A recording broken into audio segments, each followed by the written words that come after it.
Je te montrerai à un moment donné. J'ai des clips de moi qui chantent là, avant, après transition.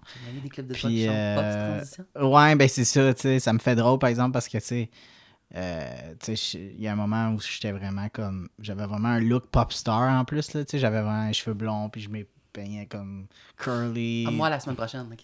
Ouais, c'est ça. Mais ça me fait weird parce qu'on dirait que j'avoue que, en fait, chanter, pour moi, là, c'était une grosse partie de mon identité pré-transition parce que, dans le fond, moi, mes parents se sont connus dans un band. C'est comme ça que mes parents se sont connus. Oh. Ouais. Et mon père, il joue du piano.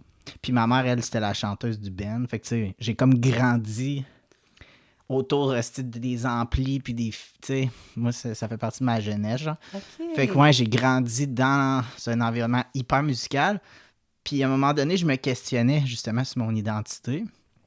Genre, je suis plus un petit gars, je suis plus une petite fille. Puis c'était clair dans ma tête, j'étais un petit gars. La seule affaire qui faisait que j'étais OK comme de rester une fille, c'est que j'étais capable de m'imaginer, genre, ben, je serais correct d'être comme une Britney Spears. Je serais correct d'être une fille si j'étais une chanteuse. Ouais, j'étais capable de m'accrocher à cette identité-là. Genre, ben, si je pourrais rester pour une fille, je vais être genre une pop star, puis je vais aller dans cette lignée-là. Fait que j'ai toujours un peu ce rêve-là dans le back of my mind, mais c'est sûr que, vu qu'en réalité, j'étais pas super à l'aise dans ma peau en tant que femme, mais j'aurais sûrement... Ça aurait jamais marché, même si j'avais la voix quand même pour, parce que tu voyais, genre... Je faisais du band, puis j'allais sur scène, puis j'étais comme gêné de parler à la crowd, puis tu sais, c'est sûr que ça prend l'expérience aussi de parler au public, puis ça, mais c'était au-delà de la gêne, c'était plus comme, je me sentais comme fake, ouais, d'essayer d'être quelqu'un que je suis pas, right, parce que tu sais, clairement, je suis un gars, là, ben, tu sais, fait que... T'es un gars? Ouais. Ça paraît pas trop. Non. À la barbe, là, j'avais comme aucun doute. Mais tu sais, j'ai un clip de moi qui chante genre une tune. Puis je la regarde, puis je me trouve belle, tu sais, en fille, puis je suis comme...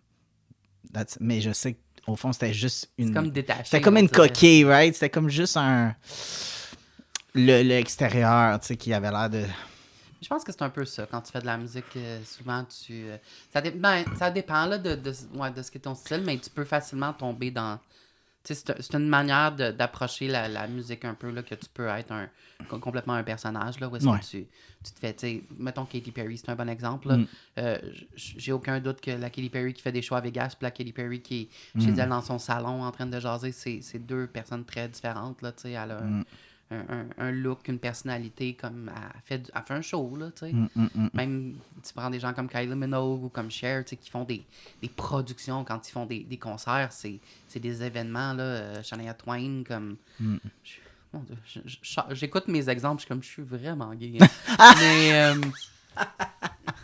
tu sais, Billy Talent, puis Def Leppard, puis le fait que je cherche des exemples, c'est vraiment pas bon signe. Le pire, c'est que c'est vrai. T'es comme, il pogne son sel. Ouais, c'est ça. Ben hétéro.